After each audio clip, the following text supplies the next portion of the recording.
guys, I'm Heidi, welcome back to my channel. Today I'm doing the end of the year book tag. So this tag was created by Ariel Bissett, and I know I'm a bit late to the party with this one, but it's not 2021 yet, so it's fine. For me, the end of the year is always so busy at work.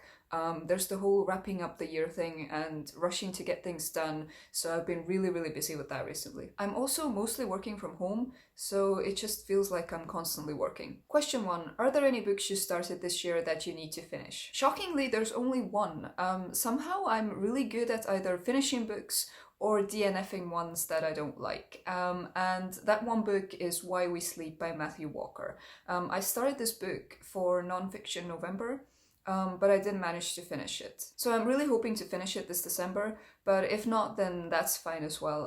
I'll pick it up again at some point in the future. Question 2. Do you have an autumnal book to transition into the end of the year? The Lord of the Rings, probably, especially The Fellowship of the Ring, mostly because of how the wilderness is described. There's lots of outdoorsy stuff, and it mostly takes place in autumn and winter, so if I do happen to reread the trilogy, then I usually do it at some point in autumn or the beginning of winter. Question 3. Is there a new release you're still waiting for? Well, I was waiting for Hollow Empire by Sam Hawke, which is the sequel to City of Lies, and I believe the series is called Poison Wars. There are two main protagonists in City of Lies. They're a brother and a sister, and what I liked about City of Lies was that the main characters weren't traditionally badass in the way that main characters in fantasy usually are. The book tackled things such as mental health and chronic illness, and the two main characters used the strengths that they did have to overcome a difficult situation, and none of it involved sword fighting.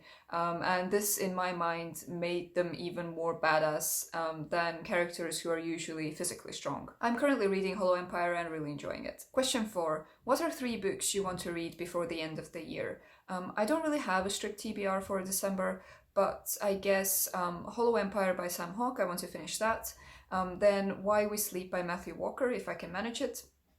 And then A Promised Land by Barack Obama. My library hold for the audiobook should become available before Christmas, so I'm very excited to get to that. Question 5. Is there a book you think could still shock you and become your favorite book of the year? I don't really know what my favorite book of the year is, to be honest. I have several books that I've really liked, but I don't know if there's that one book that I've liked so much more than others. I have high hopes for Hollow Empire, simply because I liked City of Lies so much. But other than that, I don't really have a strict TBR or anything for December, so I don't really, it's really hard to predict favorites if I don't even know what I'm going to be reading. Question 6. Have you already started making reading plans for 2021? I have a list of books that I want to get to in 2021.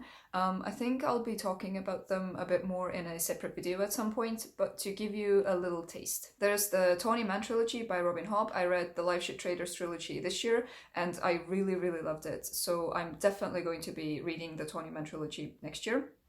Then there's The Mirror and the Light by Hilary Mantel. Again, I read Wolf Hall and Bring Up the Bodies this year and really like both, so definitely want to get to that one.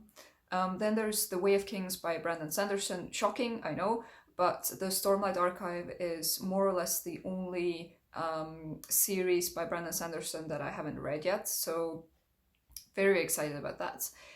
Then there's Network Effect by Martha Wells, which is the 5th book in the Murderbot series. Then there's a couple of new releases.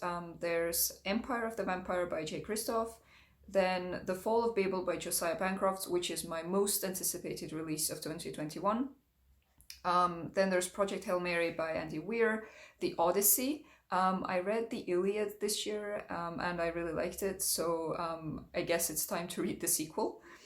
And then there's a few Russian classics, including War and Peace. I read the first part of it, but I need to start again. And then there's Dead Souls by Nikolai Gogol. And then there's a couple of other ones. There are others, of course, but I think I'll be talking about them in a separate video. So that's it. Let me know how your December's been going.